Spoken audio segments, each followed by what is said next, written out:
Hello friends, मैं कंचन आपका अपने चैनल पे बहुत-बहुत स्वागत करती हूँ।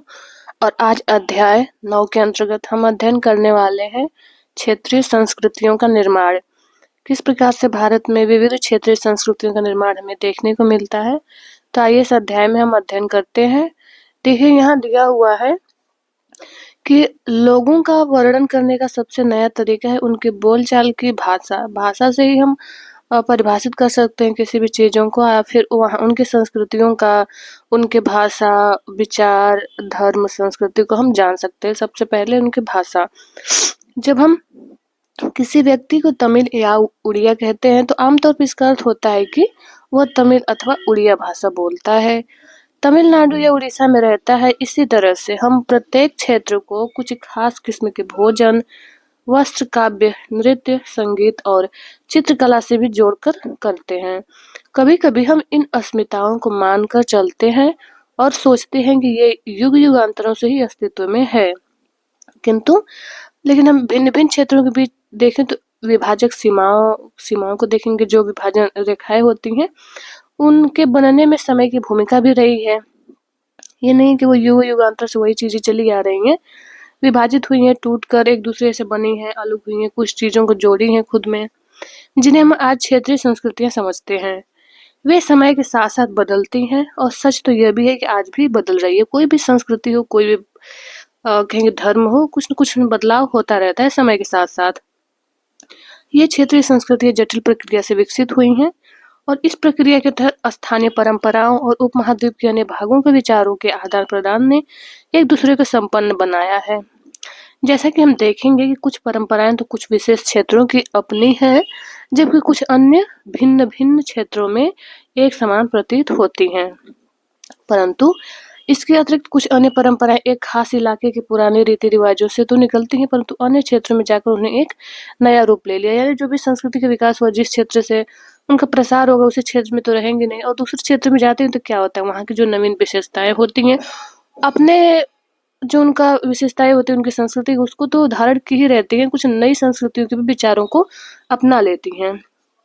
इसी प्रकार से इसमें दे रहा है कि चेर और मलयालम भाषा का विकास कैसे हुआ। तो आइए इसमें देखते हैं चेर और मलयालम भाषा का विकास। तो दिया है यहाँ कि आइए भाषा और क्षेत्र के बीच अंतर संबंध के उदाहरण से अपना विश्लेषण प्रारंभ करें। महोदयपुरम का चेर राज्य, ये प्रायद्वीप के दक्षिणी पश्चिमी भाग में, कहेंगे जो चेर राज्य, चेर साम्राज्य था, विस्तारित से हमको देखने का मिलेगा इसका प्रायद्वीप के दक्षिणी पश्चिम भाग में, जो आज वर्तमान समय में देखें तो ये केरल राज्य का एक हिस्सा है। और 9वीं शताब्दी में यह स्थापित किया गया था, ये चेर राज्य साम्राज्य। संभवतः मलयालम भाषा इसी इलाके में बोली जाती थी। शासकों ने मलयालम भाषा एवं लिपि का प्रयोग अपने अभिलेखों में किया। वस्तुतः इस भाषा का प्रयोग उपमहाद्वीप के सरकारी अभिलेखों में किसी क्षेत्रीय भाषा के प्रयोग के सबसे पहले उदाहरणों में से एक है। यहाँ पे हम देखें यहाँ दिया कि साथ साथ जो चेर लोग थे, चेर लोगों ने संस्कृत की परंपराओं से भी बहुत कुछ ग्रहण किया, संस्कृत की परंपराओं से। और केरल का हम मंदिर देखें तो मंदिर, रंगमंच, जिसकी परंपरा इस युग तक खोजी जा सकती है, संस्कृत के महाकाव्यों पर आधारित था। ये सब वहाँ के मंदिर की जो प्रणाली थी, जो उसका रंगमंच था, सब संस्कृत महाकाव्यों पे ही आधारित हमें देखने को मिलता है। मलयालम भाषा की बात करें तो मलयालम भाषा की पहले साहित्यिक जो कृतियां, जो लगभग 12वीं शताब्दी में बताई जाती हैं, कि मलयालम भाषा की जो साहित्यिक कृतियां हैं 12वीं शताब्दी में रचित की गई, प्रत्यक्ष रूप से संस्कृत की रीडिंग है। यह भी काफी रोचक तथ्य है कि 14वीं शताब्दी के एक ग्रंथ लीला तिलकम, जो व्याकरण और काव्य शास्त्र का विषयक है, लीला तिलकम मणिप्रवालम शैली में लिखा गया था। और मणिप्रवालम का शाब्दिक अर्थ है हीरा और मूंगा, जो यहाँ दो भाषाओं, संस्कृत और क्षेत्रीय भाषा के साथ साथ प्रयोग की और संकेत देता है कि संस्कृत के साथ साथ इसमें क्षेत्रीय भाषाओं का भी प्रयोग किया गया है। आगे यहाँ के दिया है कि शासक और धार्मिक परंपराएं, इसमें एक जगन्नाथी संप्रदाय, ये क्या इसकी मुख्य विशेषता है। यहाँ पे दिया है नीचे कि अन्य क्षेत्रों में क्षेत्रीय संस्कृतियां क्षेत्रीय धार्मिक परंपराओं से ही विकसित हुई हैं, और इस प्रक्रिया का सर्वोत्तम उदाहरण है पुरी, उड़ीसा में जगन्नाथ का संप्रदाय। जगन्नाथ का शाब्दिक अर्थ है दुनिया का मालिक, जो विष्णु का पर्यायवाची है। आज तक जगन्नाथ की काष्ठ प्रतिमा स्थानीय जनजातीय लोगों द्वारा बनाई जाती है, जिससे यह तात्पर्य निकलता है कि जगन्नाथ मूलतः एक स्थानीय देवता थे, जिन्हें आगे चलकर विष्णु का रूप मान लिया गया। 12वीं शताब्दी में गंग वंश के एक अत्यंत प्रतापी राजा अनंत वर्मन ने पुरी में पुरुषोत्तम जगन्नाथ के लिए एक मंदिर बनवाने का निश्चय किया। उसके बाद 1230 में राजा अनंग भीम तृतीय ने अपना राज्य पुरुषोत्तम जगन्नाथ को अर्पित कर दिया। स्वयं को जगन्नाथ का प्रतिनियुक्त इसने घोषित किया, जो राजा पुरुषोत्तम थे। ये देखिए यहाँ दिया हुआ है, ये मंदिर दिया है, जगन्नाथ मंदिर पुरी में है, पुरी का यह जगन्नाथ मंदिर। आगे इसमें दी है, ज्यों ज्यों इस मंदिर को तीर्थ स्थल यानी तीर्थ यात्रा केंद्र के रूप में महत्व प्राप्त होता गया, तो त्यों त्यों सामाजिक राजनीतिक मामलों में भी इसकी सत्ता बढ़ती गई। जिन्होंने भी उड़ीसा को जीता, जैसे कि मुगल जीते, मराठे भी आए इधर, अंग्रेज ईस्ट इंडिया कंपनी, सबने इस मंदिर पर अपना नियंत्रण स्थापित करने का प्रयास किया था और सब यह महसूस करते थे कि मंदिर पर नियंत्रण प्राप्त करने से स्थानीय जनता में उनका शासन स्वीकार्य हो जाएगा। राजपूत और शूरवीरता की परंपराओं में देखें तो 19वीं शताब्दी में ब्रिटिश लोग क्या किए, उस क्षेत्र को जहां आज का अधिकांश राजस्थान स्थित है, राजपूताना कहते थे, उसमें मतलब राजपूताना शासन या उनका उस पर नियंत्रण था। और इससे यह समझा जा सकता है कि वह एक ऐसा प्रदेश था जहां केवल प्रमुख रूप से राजपूत ही रहते थे, लेकिन यह बात आंशिक रूप से ही सत्य है। ऐसे अनेक समूह थे और आज भी हैं जो उत्तरी और मध्यवर्ती भारत के अनेक क्षेत्रों में अपने आप को राजपूत कहते हैं। यह भी सत्य है कि राजस्थान में राजपूतों के अलावा वहाँ पे जो राजपूत रहते थे, ये नहीं है कि सिर्फ राजपूत ही वहाँ रहते, अन्य लोग भी रहते थे। और अक्सर वहाँ पे यह माना जाता है कि राजपूतों ने राजस्थान को एक विशिष्ट संस्कृति प्रदान की और कहीं ना कहीं हमें राजपूताना संस्कृति उसमें झलक देखने को मिलती है। वहाँ पे जो भी स्थापत्य कलाएं हैं, जो संस्कृति है, उसमें इनका झलक देखने को मिलता है। हाँ, ये ठीक है कि अन्य भी लोग रहते थे, लेकिन प्रधानता राजपूतों की देखने को मिलती है उसमें। ये सांस्कृतिक परंपराएं वहाँ के शासकों के आदर्शों, उनकी अभिलाषाओं के साथ घनिष्ठता से जुड़ी थी।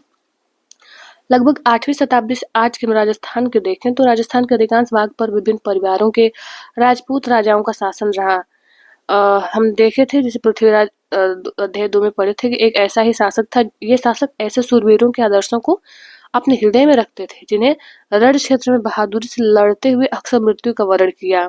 बहादुरी से लड़ते थे, कायरता से नहीं। और वो मृत्यु का चयन ठीक था उनके लिए, मर जाना सही समझते थे, लेकिन कायरों की तरह हार के जीना नहीं पसंद करते थे और कभी पीठ नहीं दिखाते थे जो रण क्षेत्र या युद्ध भूमि होता था उसमें। ये इनके राजपूत सूरों की विशेषताएं थी। ये चित्र दिया हुआ है बीकानेर के राजकुमार राज सिंह का।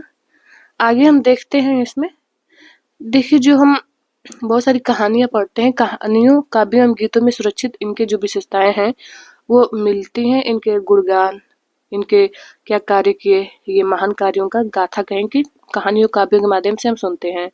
ये विशेष रूप से प्रशिक्षित चारण भाटों द्वारा गाई जाती है। ये महाकाव्य एवं गीत ऐसे शूरवीरों की स्मृति को सुरक्षित रखते थे। उनसे यह आशा की जाती थी कि वे अन्य जनों को भी उन शूरवीरों का अनुकरण करने के लिए प्रेरित एवं प्रोत्साहित करेंगे। साधारणतः जन भी इन कहानियों से आकर्षित होते थे। इन कहानियों में अक्सर नाटकीय स्थितियों, स्वामी भक्ति, मित्रता, प्रेम, शौर्य, क्रोध आदि प्रबल संवेगों का चित्रण होता था। क्या स्त्रियों को भी इन कहानियों में स्थान प्राप्त था? जी हाँ, कभी कभी वे झगड़े के कारण के रूप में विद्यमान है, जब पुरुष स्त्रियों को जीतने के लिए अथवा उनकी रक्षा के लिए आपस में लड़ते थे। कहीं कहीं यह भी चित्रित किया गया है कि स्त्रियां अपने शूरवीर पतियों का जीवन मरण दोनों में अनुसरण करती थी। सती प्रथा यानी विधवाओं द्वारा अपने मृतक पतियों के साथ क्या करती थी, वो जल जाती थी। जीवन के साथ भी रहती थी और मर जाते थे, उन्हीं के साथ क्या करती थी, वो चिता पे जल करके अपने आप को भी भस्म कर देती थी। ये प्रथा थी वहां पे। चिता पर जिंदा जलने जाने की प्रथा का भी कुछ कहानियों में उल्लेख पाया जाता है। इस प्रकार के लोग शूरवीरता के आदर्शों का पालन करते थे और उन्हें अक्सर इस आदर्श के लिए अपने जीवन का बलिदान करना होता था। इस प्रकार के आदर्शों के लिए अपने जीवन तक का बलिदान कर देते थे। पुरुष तो थे ही, पुरुषों के साथ साथ महिलाएं भी अपने जीवन का बलिदान कर देते थे। आगे दिया हुआ है कि क्षेत्रीय सीमांतों से परे इसमें कथक नृत्य की कहानी कैसे कहाँ से शुरू हुआ, किनका मुख्य योगदान इसमें देखने को मिलता है। देखिए यहाँ देखिए शूरवीरता की परंपराएं भिन्न भिन्न क्षेत्रों में भिन्न भिन्न रूपों में मिल सकती हैं, तो नृत्य के विषय में भी यही सत्य है। आइए इस नृत्य के एक रूप कथक के इतिहास के बारे में हम जानते हैं। देखिए यहाँ दिया है कि यह नृत्य शैली उत्तर भारत के अनेक भागों में जुड़ी है। कथक शब्द जो है ये कथा शब्द से निकलता है, यानी जिसका प्रयोग संस्कृत तथा अन्य भाषाओं में कहानी के लिए किया जाता है, कथा या कहानी। मतलब इस नृत्य के माध्यम से किसी कहानी को बताने का प्रयास किया जाता है। कथक मूल रूप से उत्तर भारत के मंदिरों में कथा यानी कहानी सुनाने वालों की एक जाति थी। ये कथाकार अपने हाव भाव संगीत से अपने कथावाचन को अलंकृत किया करते थे और 15वीं तथा 16वीं शताब्दी में भक्ति आंदोलन के प्रसार के साथ कथक एक विशिष्ट नृत्य शैली का रूप धारण करने लगा। राधा कृष्ण की पौराणिक आख्यान कहानियां थीं, लोक नाटक के रूप में प्रस्तुत किए जाते थे, जिसे रासलीला कहा जाता था। इसमें राधा और कृष्ण की कहानियां रासलीला के माध्यम से दिखाई जाती थी। रासलीला में लोक नृत्य के साथ कथक कथाकार के मूल हाव भाव भी जुड़े होते थे। आगे दिया है कि मुगल बादशाहों और उनके जो अभिजात थे, अभिजातों के शासनकाल में कथक नृत्य राज दरबार में प्रस्तुत किया जाता था, जहां इस नृत्य ने अपने वर्तमान अभिलक्षण अर्जित किए, एक विशिष्ट नृत्य शैली के रूप में विकसित हो गया। आगे चलकर यह दो परंपराओं अर्थात घरानों में फूला फला, यानी दो घरानों में, देखिए एक तो है राजस्थान में जयपुर घराना और दूसरा है लखनऊ घराना। दो घरानों में कथक फला फूला। अवध के जो अंतिम नवाब थे वाजिद अली शाह, वाजिद अली शाह के संरक्षण में एक प्रमुख कला के रूप में भी उभरा कथक 1850 से 1875 के दौरान यह नृत्य शैली के रूप में इन दो क्षेत्रों में ही नहीं बल्कि आज के पंजाब में भी, हरियाणा, जम्मू, कश्मीर, बिहार, मध्य प्रदेश, इन सब के निकटवर्ती इलाकों में भी स्थापित हो गई है। इसका हमें कहीं के देखने को मिला ये नृत्य कला कथक। आगे देखते हैं, यहाँ पे दिया है कि द्रुत इसमें पद संचालन, उत्तम वेशभूषा होती है, कहानियों के प्रस्तुतिकरण एवं अभिनय पर जोर दिया जाने लगा इसमें। और देखते हैं हम कथक नृत्य में इसमें पैरों का मतलब जो संचालन होता है बहुत तीव्र गति से होता है, वेशभूषा भी काफी उत्तम होती है। इसमें आगे दिया कि अनेक अन्य संस्कृतियों गतिविधियों की तरह कथक को भी 19वीं तथा 20वीं शताब्दी में अधिकांशतः ब्रिटिश शासकों ने नापसंद किया। ब्रिटिश शासक इसे नापसंद करते थे, फिर भी यह जीवित रहा कथक और गणिकाओं द्वारा पेश किया जाता रहा। स्वतंत्रता प्राप्ति के बाद तो देश में इसे 6 शास्त्रीय नृत्य के रूप में भी मान्यता दे दी गई। यहाँ दिया शास्त्रीय नृत्य। देखिए शास्त्रीय नृत्य यानी किस कला रूप को शास्त्रीय माना जाए, इस प्रश्न का उत्तर देना अक्सर बहुत कठिन है। क्या हम उस रूप या शैली को शास्त्रीय कहते हैं जिसका विषय धार्मिक हो? क्या हम उसे शास्त्रीय इसलिए मानते हैं क्योंकि उसके लिए अत्यधिक कौशल की आवश्यकता होती है, या जो कई वर्षों के लंबे प्रशिक्षण से ही प्राप्त होता है? अथवा यह शास्त्रीय इसलिए है क्योंकि यह निर्धारित नियमों के अनुसार ही प्रदर्शित या प्रस्तुत किया जाता है, उसमें विभिन्नताओं को प्रोत्साहन नहीं दिया जाता है? वे ऐसे प्रश्न हैं जिन पर हमें विचार करने की आवश्यकता है। यानी जो ये शास्त्रीय नृत्य होते हैं इसमें एक प्रकार की जो विशेष शैली या फिर वही चीजों को लोग इसमें आगे भी बढ़ता जाता है। ये नहीं कि नई नए स्टेप इसमें जोड़े जाते हैं, ये इस पे कह रहा है। आगे दिया है कि यह भी अस्मरणीय है कि बहुत से ऐसे नृत्य रूप हो जिन्हें कि लोक नृत्य की श्रेणी में रखा गया है। वे विशिष्टताएं पाई जाती हैं जिन्हें शास्त्रीय रूपों का विशिष्ट लक्षण बताया गया है। यद्यपि जो शास्त्रीय विश्लेषण है का प्रयोग उन कला रूपों की श्रेष्ठता का सूचक हो सकता है, फिर भी यह हमेशा शब्दतः सही नहीं होता है। अन्य जैसे दिया है कि भी शास्त्रीय नृत्य है, जैसे कि अन्य शास्त्रीय नृत्य में जैसे भरतनाट्यम हो गया शास्त्रीय नृत्य, ये तमिलनाडु में हमें देखने को मिलेगा। कथकली हो गई है केरल में, ओडिसी उड़ीसा में, कुचिपुड़ी आंध्र प्रदेश और मणिपुरी मणिपुर में। ये विशेष प्रकार की कहें कि शास्त्रीय नृत्य हैं जो विशेष क्षेत्रों में हमें देखने को मिलेगा। देखिए ये कथक नृत्यांगना है, एक दरबारी चित्र, इस चित्र के माध्यम से इसमें दिखा रहा है। आगे हम देखते हैं संरक्षक जो थे, संरक्षकों के लिए चित्रकला लघु चित्रों की परंपरा क्या थी। देखिए यहाँ दिया है कि एक अन्य परंपरा जो कई रीतियों से विकसित हुई वह थी लघु चित्रों की परंपरा। ये भी एक परंपरा है, लघु चित्र उसमें बनाए जाते थे उस राज दरबार से संबंधित। लघु चित्र जैसे उनके नाम से पता चलता है कि छोटे आकार के होंगे, जिन्हें आमतौर पर जल रंगों से कपड़े या कागज पर चित्रित किया जाता था। ये लघु चित्र कपड़े या कागज पर बनाए जाते थे और जो प्राचीन लघु चित्र थे ये ताल पत्रों, लकड़ी की तख्तियों पे चित्रित किए जाते थे। इनमें सर्वाधिक जो सुंदर चित्र होते थे जो पश्चिम भारत में पाए गए हैं, ये पाए गए हैं जैन ग्रंथों को सचित्र बनाने के लिए प्रयोग किए गए हैं।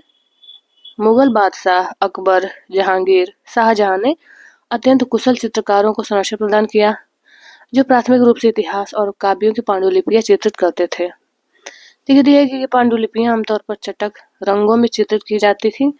उनमें दरबार के दृश्य, लड़ाई, शिकार के दृश्य, सामाजिक जीवन के अन्य पहलू चित्रित किए जाते थे। अक्सर उपहार के तौर पर भी इन चित्रों का आदान प्रदान किया जाता था। ये कुछ गिने चुने लोगों, बादशाह और उनके घनिष्ठ जनों द्वारा ही देखे जा सकते हैं। ये देखिए दिया हुआ है कि ये चित्र शिकार के दौरान आराम करते हुए अकबर मुगल का ये लघु चित्र है। इस तरह से जो चित्रकार होते थे उनके चित्रों को बनाते थे, प्रदर्शित करते थे लघु चित्रों के माध्यम से। आगे हम देखिए ये भी एक लघु चित्र है, ये दरबार का बनाया गया है। आगे किसका ये दिया है कि होली खेलते हुए महाराणा राम सिंह द्वितीय राजपूत, ये होली के समय का ये लघु चित्र इसमें दिखाया गया है। आगे देखिए ये दिया है कि 17वीं शताब्दी के बाद वाले वर्षों में देखें तो इस क्षेत्र में लघु चित्रकला की एक सासपूर्ण एवं भाव प्रणव ये शैली का विकास हो गया, जिसे बसोहली शैली कहा जाता है। यहाँ जो सबसे लोकप्रिय पुस्तक चित्रित की गई वह थी भानुदत्त की रसमंजरी। भानुदत्त की रसमंजरी सबसे लोकप्रिय पुस्तक है। ये 1739 में नादिर शाह के आक्रमण और दिल्ली विजय के परिणाम स्वरूप मुगल कलाकार मैदानी इलाकों की अनिश्चितताओं से बचने के लिए पहाड़ी क्षेत्रों की ओर पलायन कर गए और उन्हें वहां जाते आश्रयदाता तैयार मिले और इसके फलस्वरूप चित्रकारी की कांगड़ा शैली विकसित हुई।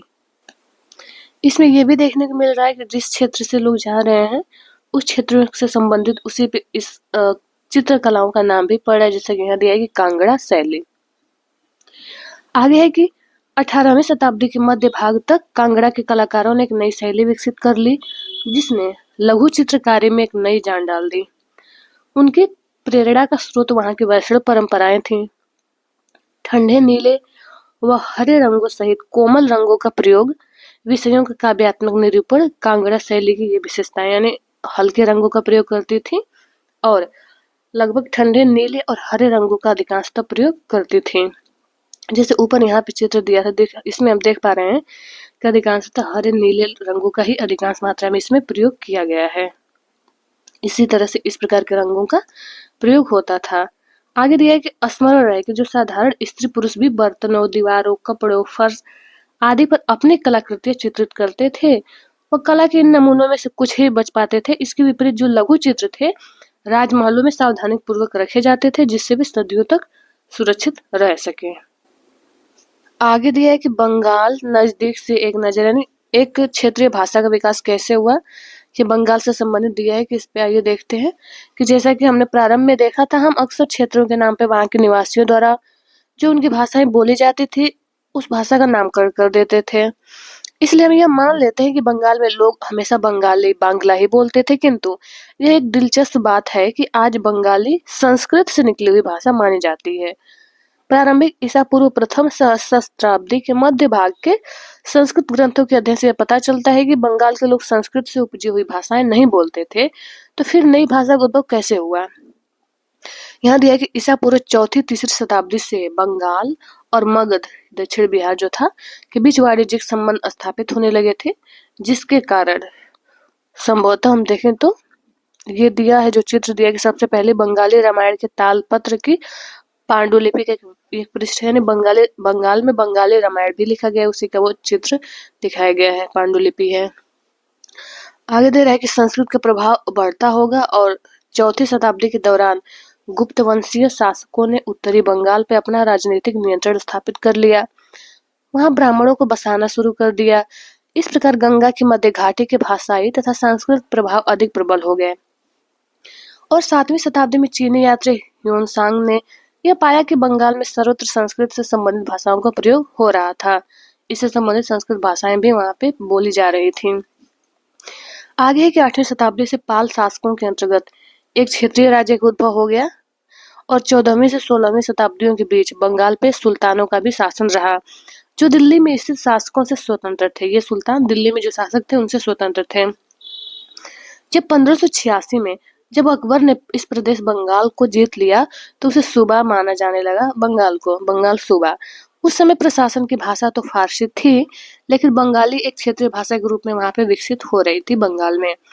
वस्तुतः 15वीं शताब्दी तक आते आते उपभाषाओं बोलियों का बंगाली समूह एक सामान्य साहित्यिक भाषा के द्वारा एकबद्ध हो गया और यह साहित्यिक भाषा उस क्षेत्र के पश्चिमी भाग की बोलचाल की भाषा थी, जिसे अब हम पश्चिम बंगाल कहते हैं।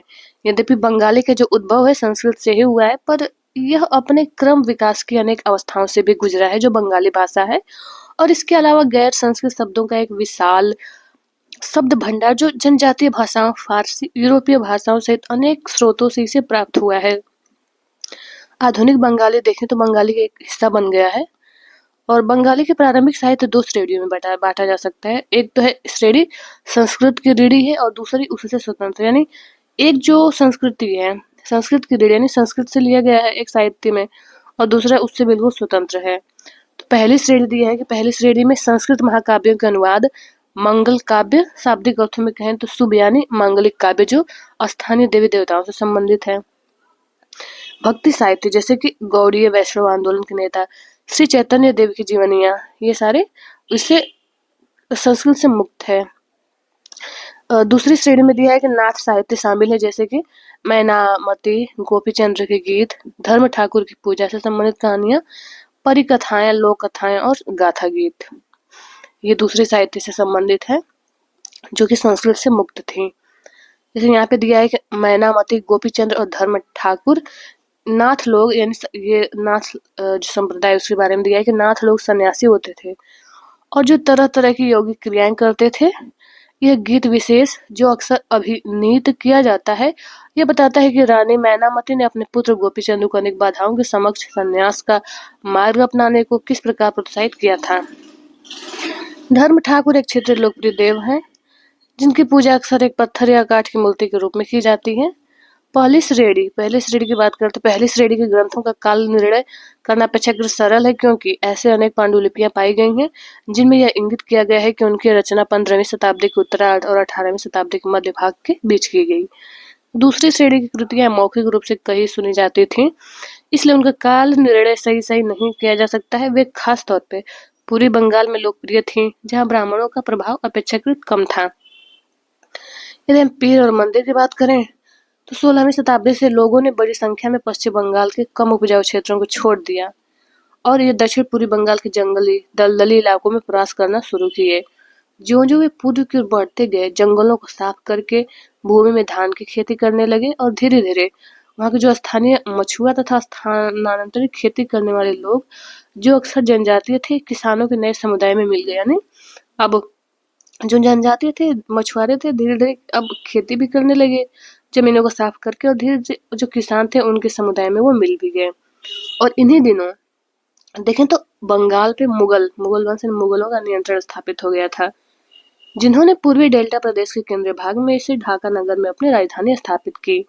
अधिकारी और जो कर्मचारी लोग थे भूमि प्राप्त करके अक्सर उस पर मस्जिदें बना लेते थे जो इन इलाकों के धार्मिक रूपांतरित केंद्र के रूप में आते थे। प्रारंभ में बाहर से आकर यहाँ बसने वाले लोग इन अस्थिर परिस्थितियों में रहने के लिए कुछ व्यवस्था तथा आश्वासन चाहते थे। ये सुख सुविधाएं तथा आश्वासन उन्हें समुदाय के नेताओं ने प्रदान की। ये नेता शिक्षकों और निर्णायकों की भूमिकाएं भी अदा करते थे। कभी कभी ऐसा समझा जाता था कि इन नेताओं के पास अलौकिक शक्तियां हैं, स्नेह और आदर से लोग इन्हें पीर कहा करते थे। आगे दिया है कि इसी पीर श्रेणी में, पीर यानी हमारे जैसे संत या सन्यासी ऐसे कहा जाता है, वहाँ पे पीर या कहते थे, पीर भी कहा जाता था और संत या सूफी। तो इस पीर श्रेणी में संत या सूफी और अन्य धार्मिक जो महानुभाव या साहसी उपनिवेशी देवत्व प्राप्त सैनिक एवं योद्धा, विभिन्न हिंदू एवं बौद्ध जो देवी देवता थे और यहाँ तक कि जीवात्माएं भी शामिल थे पीर श्रेणी में। पीरों की पूजा की जाती थी और पूजा पद्धतियां बहुत ही लोकप्रिय हो गई थी और उनकी मजारें बंगाल में सर्वत्र पाई जाती हैं। जो पीरों की मजारें देखने को मिलेगा बंगाल में 15वीं शताब्दी के बाद वाले वर्षों में देखें तो मंदिर बनाने का दौर जोरों पे रहा, जो उन्होंने 19वीं शताब्दी में आकर समाप्त भी हो गया। हमने देखा अध्याय 2 और 5 में देखा है कि मंदिर और अन्य जो धार्मिक भवन थे अक्सर उन व्यक्तियों या समूहों द्वारा बनाए जाते थे जो शक्तिशाली बन रहे थे, जिनके पास धन दौलत था, संपत्ति अधिक था, वही बनवाते थे। वे इन माध्यम से अपनी शक्ति तथा भक्ति भाव का प्रदर्शन करना चाहते थे। बंगाल में साधारण ईंटों, मिट्टी, गारे से अनेक मंदिर निम्न सामाजिक समूह जैसे कालू, तेली, कंसारी, घंटा धातु के कारीगर आदि के समर्थन से बने थे। यूरोप की व्यापारिक कंपनियों के आ जाने से नए आर्थिक अवसर पैदा हुए। इन सामाजिक समूहों से संबंधित अनेक परिवारों ने इन अवसरों का लाभ उठाया। जैसे जैसे लोगों की सामाजिक तथा आर्थिक स्थिति सुधरती गई, उन्होंने इन स्मारकों के निर्माण के माध्यम से अपनी प्रशस्ति या प्रतिष्ठा की घोषणा भी कर दी। और जब स्थानीय देवी देवता जो थे वहाँ पे, जो पहले गांवों में छान छप्पर वाले झोपड़ियों में पूजे जाते थे, को ब्राह्मणों द्वारा मान्यता प्रदान कर दी गई, तो उनकी प्रतिमाएं मंदिरों में स्थापित की जाने लगी। अब उनके उन देवी देवताओं के भव्य मंदिर स्थापित किए जाने लगे। जैसे यहाँ पे चित्र में दिया गया है कि पहले जो देवी देवता थे, इसमें देखिए ऐसे छान छप्पर वाले झोपड़ियों में इनकी पूजा पाठ किया जाता था। फिर जैसे जैसे कहीं के राजवंशों का या फिर मुगलों का ऐसे शासन हुआ, तो फिर उन्होंने उनके अच्छे से मंदिर बनाए। जैसे यहाँ दिया है कि बाएं में 2 चाला छप्परदार झोपड़ी और इसमें है चौचाला मंदिर।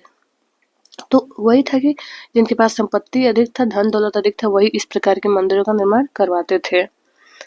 यहाँ पे देखिए ये दिया है कि गोपियों के साथ कृष्ण श्यामपुरी मंदिर में पक्की मिट्टी की एक पटिया विष्णुपुर, पक्की मिट्टी से ये एक पटिया में ये उनका चित्र बनाया गया है कि किस प्रकार से ये गोपियों के साथ इनका रासलीला करते हुए ये दिखाया गया है। चित्र को चारों तरफ गोपियों का चित्र बनाया गया है।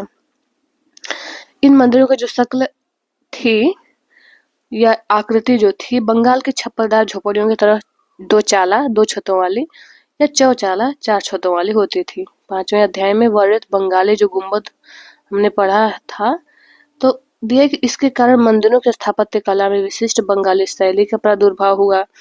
अपेक्षाकृत अधिक जटिल चौचाला यानी 4 छतों वाले, ये छत मतलब जटिल माने जाते थे। जो चौचाला था ये जटिल माने जाते थे छतें।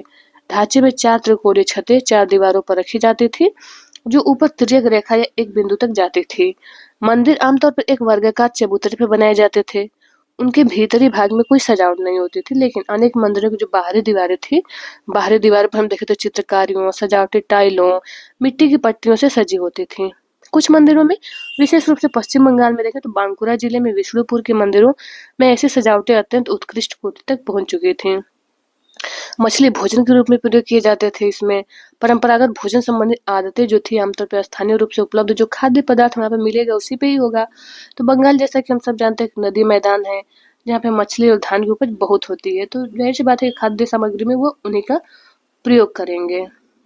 दिया है कि वस्तुओं को जो गरीब बंगालियों की भोजन सूची में भी प्रमुख स्थान प्राप्त है। मछली पकड़ना वहाँ का प्रमुख धंधा रहा है और बंगाली साहित्य में मछली का स्थान स्थान पर उल्लेख मिलता है। इससे ज्यादा और क्या होगा कि मंदिर और बौद्ध विहारों की दीवारों पर जो मिट्टी की पट्टियां लगी हैं, उनमें भी मछलियों को साफ करते हुए टोकरियों में भरकर बाजार में जाते हुए दर्शाया गया है। देखिए यहाँ पे एक चित्र दिया हुआ है कि यहाँ पे मछलियों को कैसे ये काट रही है एक स्त्री। तो जब वही कृषि है, मछलियों का ही उपजाऊ क्षेत्र है, तो उसमें उस प्रकार के उनके चित्रकला में भी वो देखने को मिलेगा, भोजन में भी उन्हीं सब का प्रयोग देखने को मिलेगा। ब्राह्मण को सामिस भोजन करने की अनुमति नहीं थी, लेकिन स्थानीय आहार में मछली की लोकप्रियता को देखते हुए ब्राह्मण धर्म के विशेषज्ञों ने बंगाली ब्राह्मणों के लिए इस निषेध में ढील दे दी कि जो बंगाली ब्राह्मण हैं वो क्या है, वो कर सकते हैं ऐसा भोजन। बृहद धर्म पुराण जो कि बंगाल में रचित 13वीं शताब्दी का ये संस्कृत ग्रंथ है, इसमें स्थानीय ब्राह्मणों को कुछ खास किस्मों की मछली खाने की अनुमति थी कि ये इस प्रकार की विशेष किस्म की वो मछली क्या है खा सकते हैं वहाँ के जो बंगाली ब्राह्मण हैं। देखिए यहाँ पे दिया है कि यूरोप जो है, यूरोप में राष्ट्र राज्यों को, तो यूरोप में कैसे हुआ, तो इसमें दिया है कि 18वीं शताब्दी के अंत तक यूरोप के लोग स्वयं को एक साम्राज्य जैसे ऑस्ट्रिया हंगरी साम्राज्य के प्रजाति या किसी चर्च जैसे कि यूनानी रूढ़िवादी चर्च के सदस्य मानते थे। परंतु 18वीं शताब्दी के अंतिम दशकों में लोग स्वयं को एक ऐसे समुदाय के सदस्य के रूप में भी पहचानने लगे जो एक भाषा जैसे कि फ्रेंच या जर्मन बोलते थे। प्रारंभिक 19वीं शताब्दी में रोमानिया में विद्यालयी पाठ्य पुस्तकें ग्रीक के स्थान पर रोमानिया में लिखी जाने लगी। हंगरी में लैटिन के स्थान पर हंगेरिया को राजभाषा के रूप में अपनाया गया। यह और इसी प्रकार की अन्य प्रक्रियाओं ने लोगों को यह बोध कराया कि प्रत्येक भाषी जो समुदाय है एक अलग राष्ट्र था। 19वीं शताब्दी के अंतिम दशकों में इटली जर्मनी की एकीकरण के लिए हुए आंदोलनों ने इस भावना को और अधिक बल दिया कि समुदाय की भावना को। या फिर राष्ट्रवाद की भावना को यहाँ से मतलब बल मिला, उदय हुआ राष्ट्रवाद की जो भावना थी। तो फिर मिलते हैं हम नेक्स्ट वीडियो में। आपसे हम्बल रिक्वेस्ट है कि इस चैनल को सब्सक्राइब कर लो, अपने दोस्तों को भी शेयर करें। ये वीडियो देखने के लिए आप लोगों का बहुत बहुत धन्यवाद।